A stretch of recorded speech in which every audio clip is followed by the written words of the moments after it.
Today I'm going to be doing a resin art piece on a bamboo stool. I got the bamboo stool from Aldi, and it's a nice size. It's about 16 inches wide and about 18 inches tall. I'm going to be using this stool, after I cover it with my artwork, as a plant stand in my living room. So I've already prepped everything, and I've gotten all my supplies together. So I'll go through everything right now, all the supplies, everything that I do. And this is for the beginners out there. If you're not a beginner, you can fast forward. So first thing is, my table is level. I have a large level that I use, and I leveled the table both front to back and side to side. It's very important that you have a level surface every single time you work with resin, because resin is what's called self-leveling, meaning if you have it off-center, if it's a little bit off, let's say this way, the resin's going to flow up to the left. If you have it this way, it will flow up to the right. So we want to make sure that everything is completely level. I have covered my workspace. My floor is covered. My body is covered. I have Nitril gloves. I'm going to put them on now. Make sure you always use gloves when you are working with resin. You want to make sure that you don't have any allergic reactions, and you don't want resin to get on your hands. It is toxic if that happens. So be careful. I'm also taking off my watch. Last thing you want is for resin to get inside of a watch. My workspace right now is about 73.5 degrees Fahrenheit, and my humidity level is about 41%. I like my room to be between 70 and 75 degrees Fahrenheit, and my humidity level below 50. That is the optimal temperature for working with my resin, the one that I work with. And that is JDiction high gloss epoxy resin. I'll be using that for the entire piece. As you can see, I have this really ugly plastic Lazy Susan. This is what I put my piece on in order to do my work. I do this because I like to be able to move my piece, and you'll see that later as I'm working on it. I have already prepped the bamboo piece. You can see it's a nice, about 1 inch thick. And I've already taped off the back really well. Now normally I use Elmer's glue or school glue on the back of my pieces. The reason I didn't is because there's little holes that are drilled for the legs of the piece, and I did not want to get anything inside of those holes. I used fog tape, and I put about 2 layers of fog tape around the edges, around the back, and I cut it using an X-Acto knife.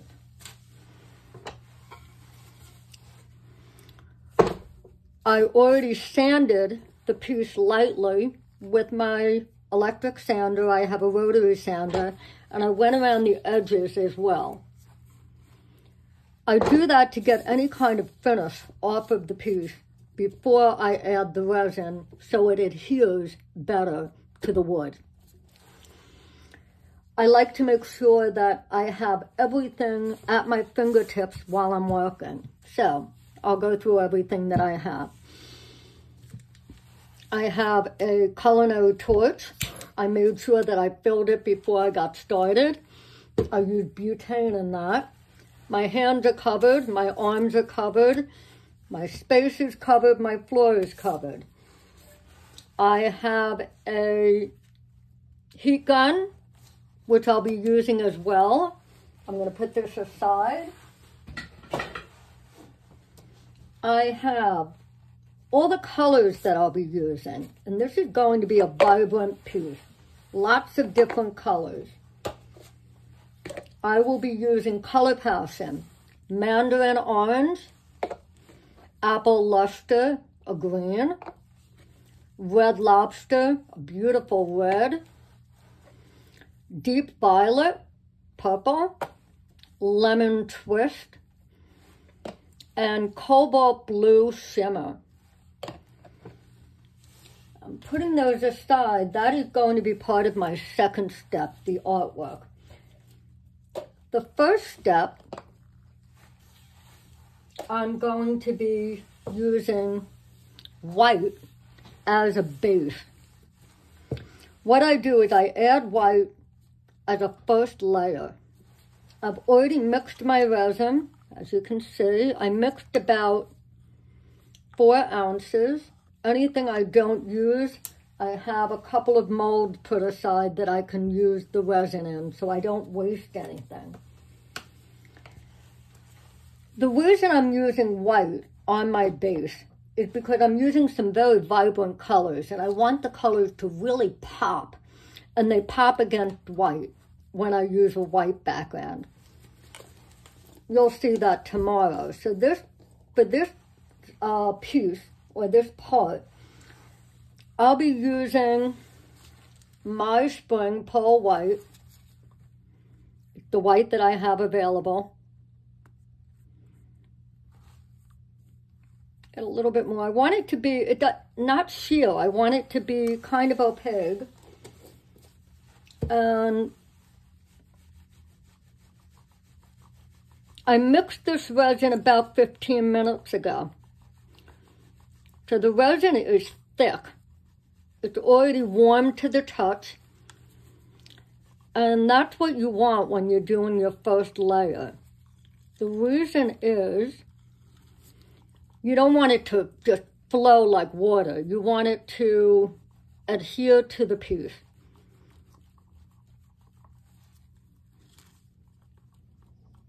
So this is a first layer. And again, if you know how to work with resin, you don't need to watch this part. You can just jump to the next part, which will be tomorrow.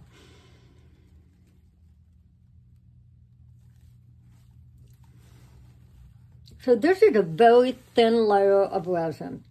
As you can see, just poured it in the middle. And find a spatula. I use a plastic spatula. And my hands are covered, so I don't worry if I get anything on it. Now I'm going to, like a cake, I'm going to cover the entire piece. Like I said, I used about 4 ounces of resin. It looks like I'm going to use all of it. And it's great that I'm on a Lazy Susan, because I can keep, as you can see, moving it around from below with my gloved hand. Make sure everything gets covered. I really don't care about this layer, excuse me, if it is, if there are air bubbles, if there's any issues with how it looks, because again, this will be covered with the colors later. But right now, I just want this white to give me a first layer on my piece. There's another reason I do this layer. When you add heat, whether from a torch or a heat gun to wood, it heats up. And if the wood heats up, the resin heats up. And if the resin gets too hot, then it bubbles and your artwork will be damaged. So I like having a layer to protect my artwork, or in between my artwork and the wood. I hope that makes sense. As you can see, I'm using my gloved finger to cover the edges of the piece. I want the piece to be covered on the edges. And what I like about this bamboo top is that it has a little bit of a rounded edge. Not great, but a little bit of a rounded edge. So the resin will flow nicer when I do my artwork. As you can see, I'm just going to keep doing this and make sure that everything is covered. I'll come back in about half an hour to check the edges again and make sure that the edges are completely covered. And that's it for today. This is the first step. And again, I don't care what it looks like. I just want to make sure the whole piece is covered with resin. I'm going to leave this, and I'm going to leave you, and we will work on this tomorrow.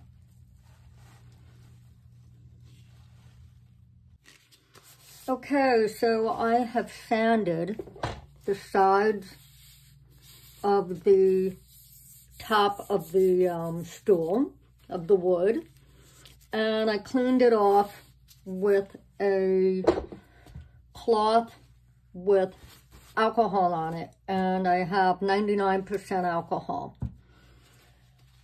I already mixed my resin in the interest of time, and I mixed it about 15 minutes ago.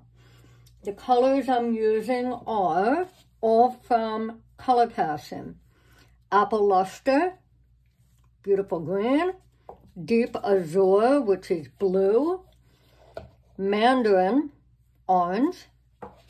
Lobster red. Lemon twist. And deep violet. I was going to use a different blue, and I changed my mind and moved over to deep azure. So that's the change I made. And then for an accent, I'm using luxury silver. All the pigments are mixed. They're all mica pigments. I prefer to use mica in my work rather than pigment paste. It's just what I like. Everybody has different preferences. This is mine.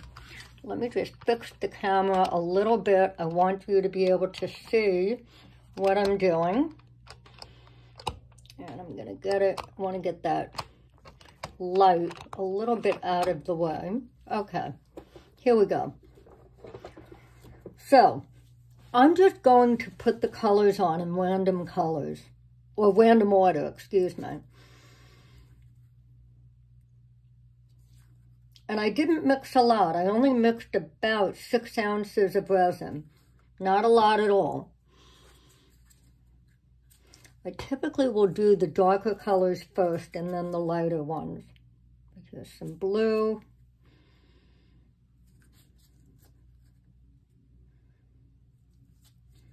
And now let's go with some purple. And again, no random, no real order. Get that out of the way.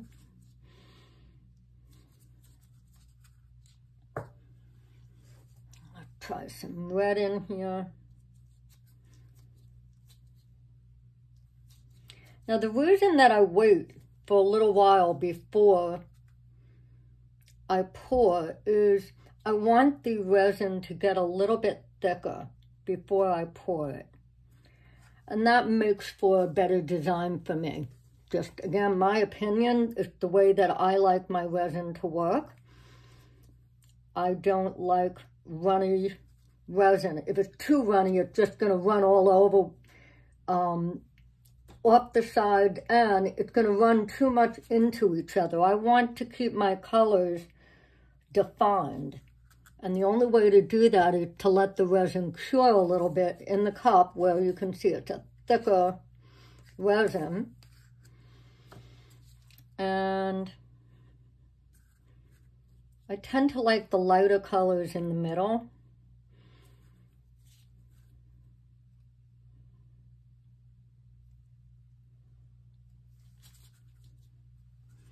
Looks like I've used everything except the silver. The silver will be done afterward. So there are different ways to do this. Everybody has different techniques. I'm just going to move a little bit of this into each other. And I clean it off in between. Oops. I want the colors to mix a little bit.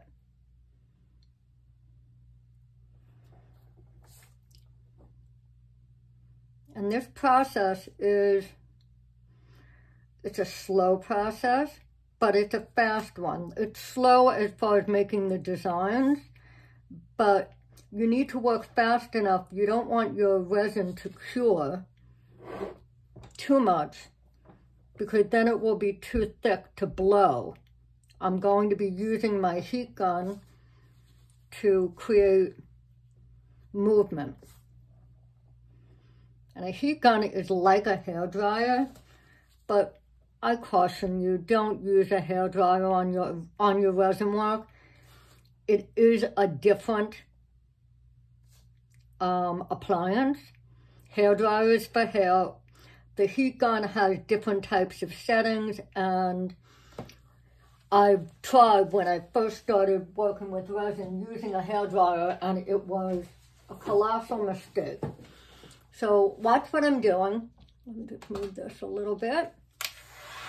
I have it on the highest setting, and I'm going to go over it first and heat it up.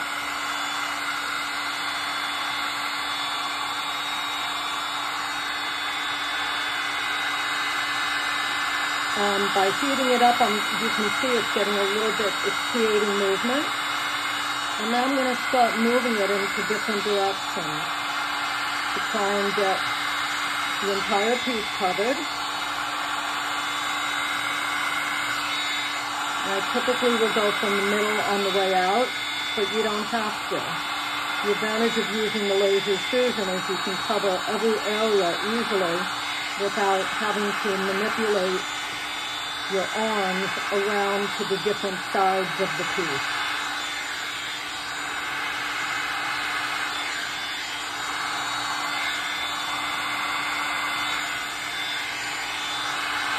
So this is just an abstract look. It's what I'm looking to achieve. Everybody looks for different ideas. This is my idea for this piece. I wanted an abstract, crazy rainbow piece.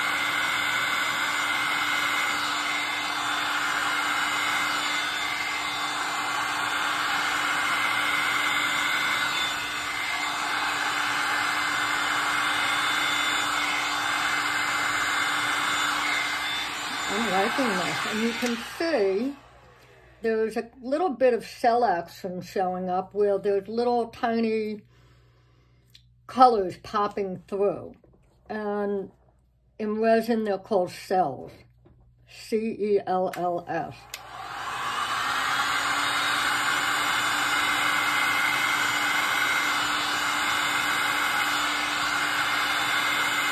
Now I want to get the resin off the edges a bit, so it flows nicely, and the sides of the piece will have color on them.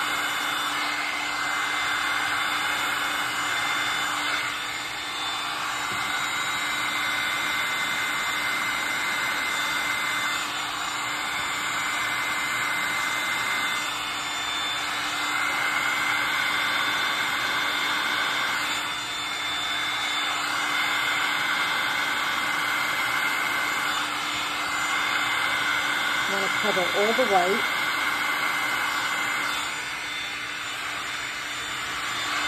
And again, make sure the edges are all covered.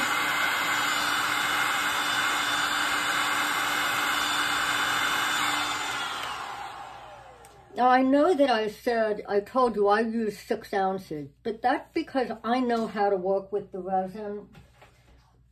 For this piece, which is about 16 inches, I believe, wide, I would suggest maybe mixing 8 ounces just so you have some extra resin if needed. I am liking this. It's very pretty.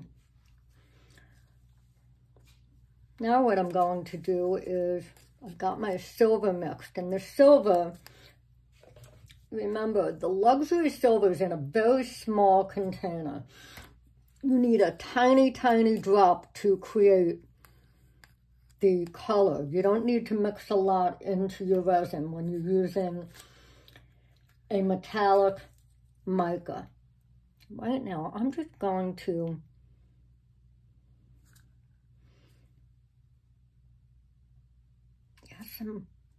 nothing crazy.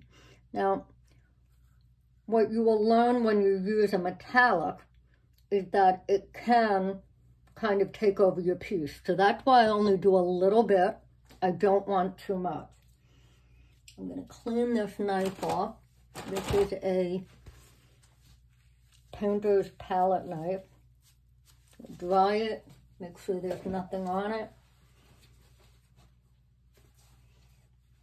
And I am going to take this. I don't want to mess up my colors, so I'm just doing a little bit, bringing it around, creating a little bit of a design.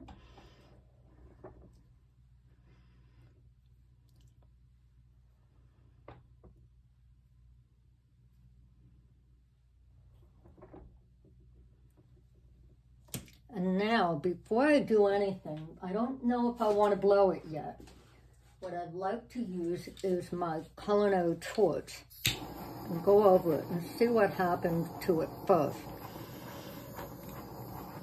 Heat will always create a chemical reaction with resin where you can get some cells. And so if you see, as I'm doing this, watch out that you don't burn anything. Don't go too close. I'm about 3 inches away, which is maybe even a little bit too close. That should be probably 6. As you can see, I'm getting some really cool cell action in here. I'm going to let this sit for a second so I can see what happened to the colors. And then I'm going to use my heat gun again to just move the silver a little bit.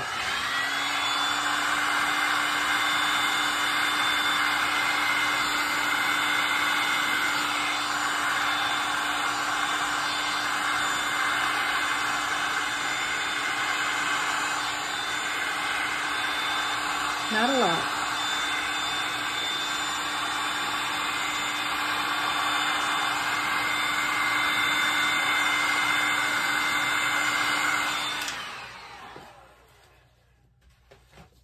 Use my palette knife again and try and get a little bit more designs going on.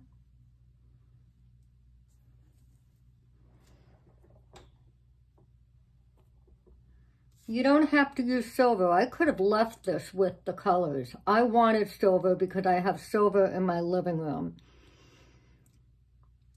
where I plan to put this. So I wanted some silver accent. You don't need to do it.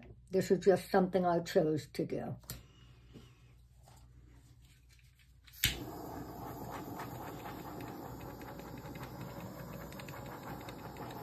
I'm going over it again with the Culinary Torch. Try and blend it in a little bit.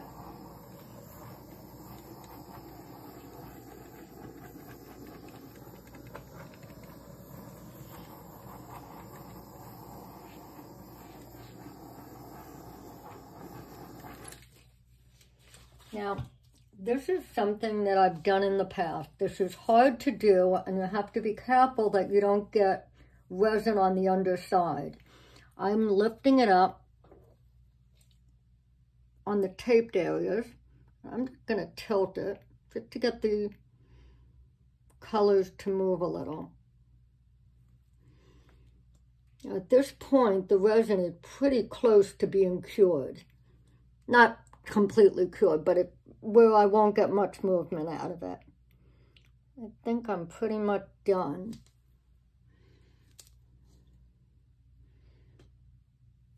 I'm going to go over it one more time with the heat gun, and then I think I'm going to be done. Now, is it beautiful? I think it's pretty cool looking. It's, I think I might have used a little bit too much silver. I'm actually putting on new gloves because I got resin on my hands. And I don't want resin on my heat gun. Putting on a clean pair of gloves, and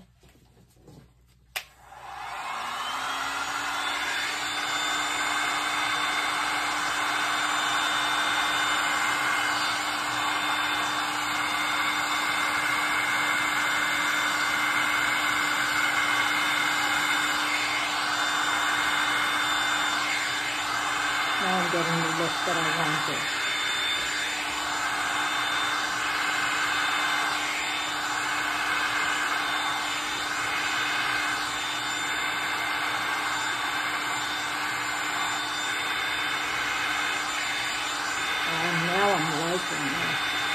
Took a minute.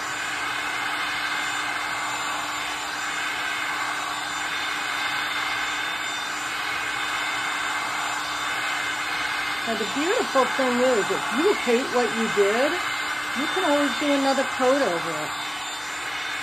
So resin is something you can do over and over again until you get the effect that you like. So if you make mistakes and you hate it, if you burn it, just go over it the following day. Sand it down and do it again.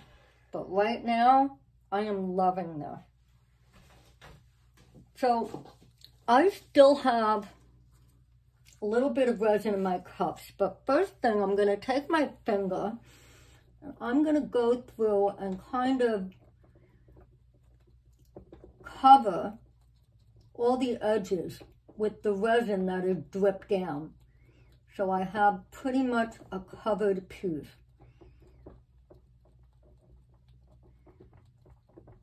I'm going to clean my finger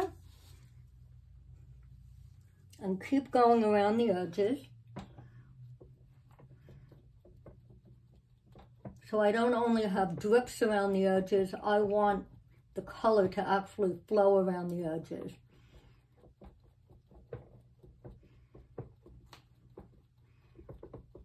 Keep doing it, and I'm just doing it very lightly, just so I have a light coat of color around the rim. Because you are going to see that because it's so thick.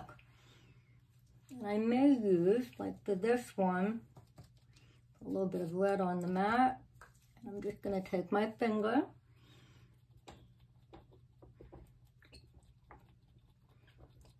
There wasn't enough. So I needed to add a little bit more.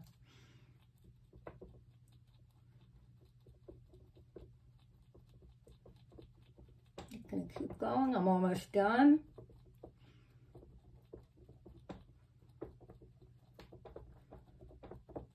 Here we go.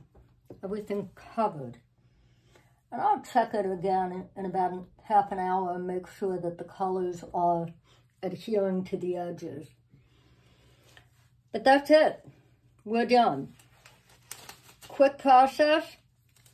And then tomorrow, I'll come and look at it again and make sure that I'm loving it. And if I do, I'm adding a clear coat to it tomorrow. So that's it.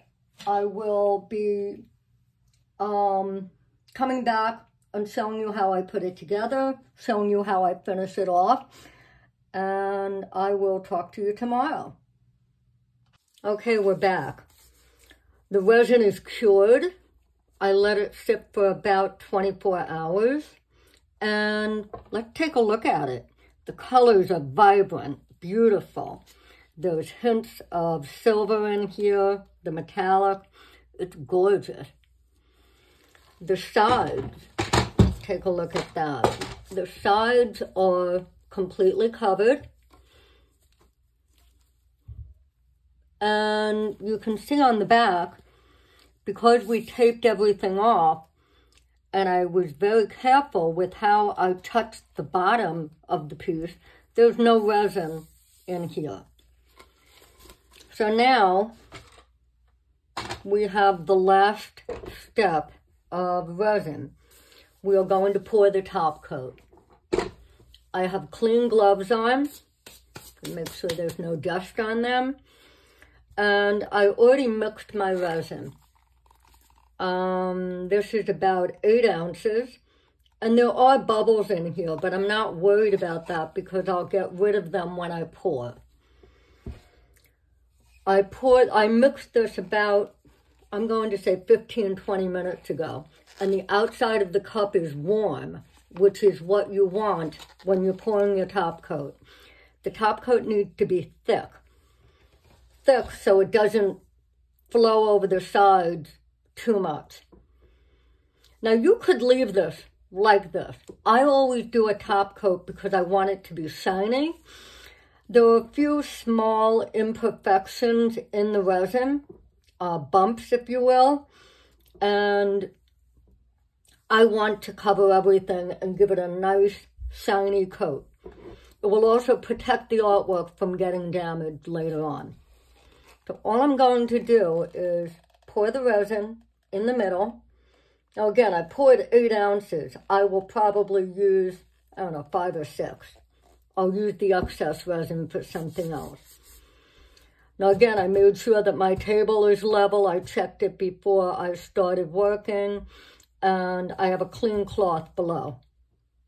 Or clean plastic. I'm going to use my hand.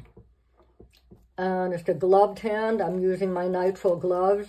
I want to make sure that I just go like this. This is the easiest way to work when you're doing a top coat on a larger piece. I could have used a spatula. I want to make sure that no dust is, or no pieces of resin or anything are mixed in. So that's why I'm not using my, well, not spatula, palette knife.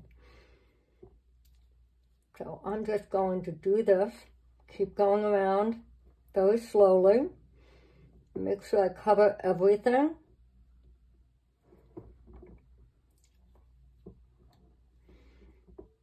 I will not be using my heat gun on this piece. This part, I don't want to blow the resin. I just want it to flow easily. And to get rid of the air bubbles, I go over it with a torch. Or you can use 99 or 90, probably 97 to 99% alcohol. I typically use 99, but on this piece, I am only using my torch to get rid of air bubbles later on. Right now, I'm just covering the side, making sure I get everything covered. Now, I will be coming back over the next hour to make sure that none of the resin, the clear resin, repels on the edges. I want a nice, smooth finish on my piece. I'm realizing there's not enough resin poured, so I'm going to pour a little bit more around the edge.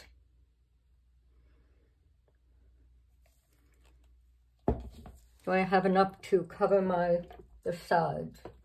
And I want this to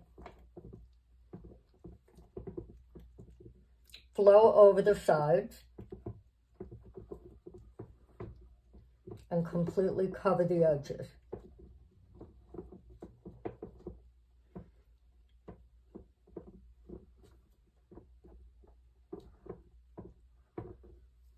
And that's it. I'm going to use my, go around it one more time. I'm taking off my gloves. I'm going to put on clean gloves and go over it with a torch.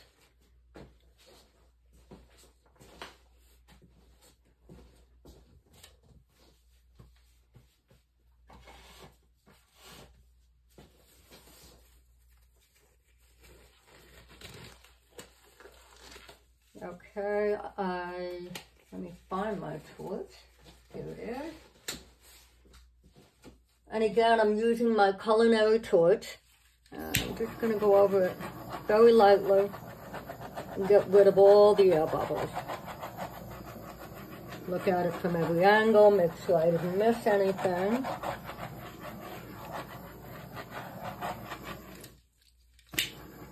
Some more. Turn it around.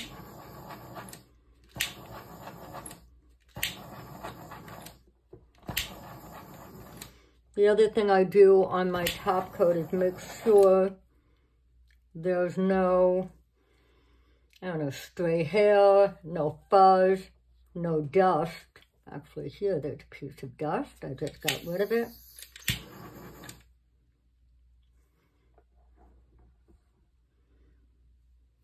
And I see another piece, which I'm going to get off with a little, I use coffee stirrers.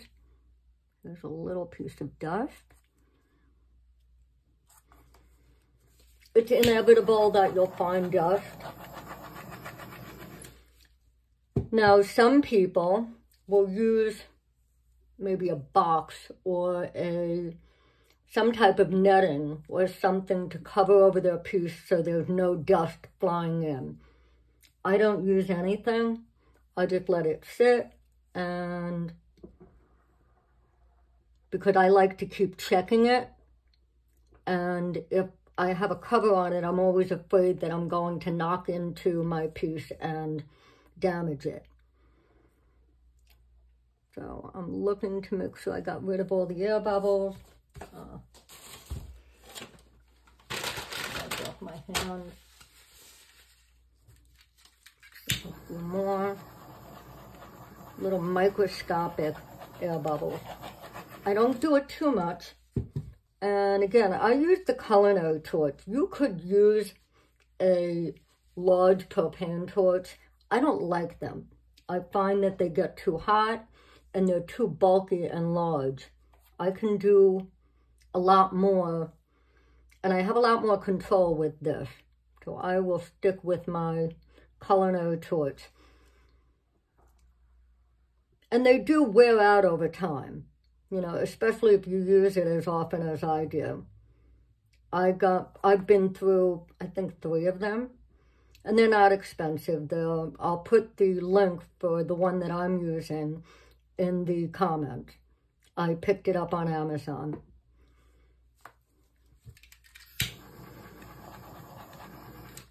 And I think I see a hair here.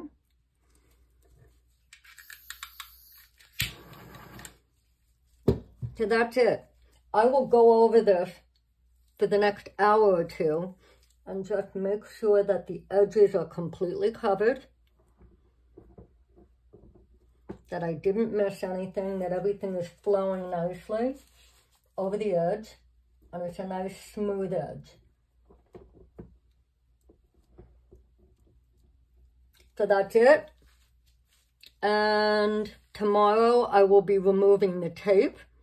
I will sand the edges underneath and then assemble the table. So thank you for joining, and please subscribe to my channel and follow me. It would be great. You can also follow me on Instagram at Elizabeth Lee Arts, all one word. And thanks for joining. Bye now.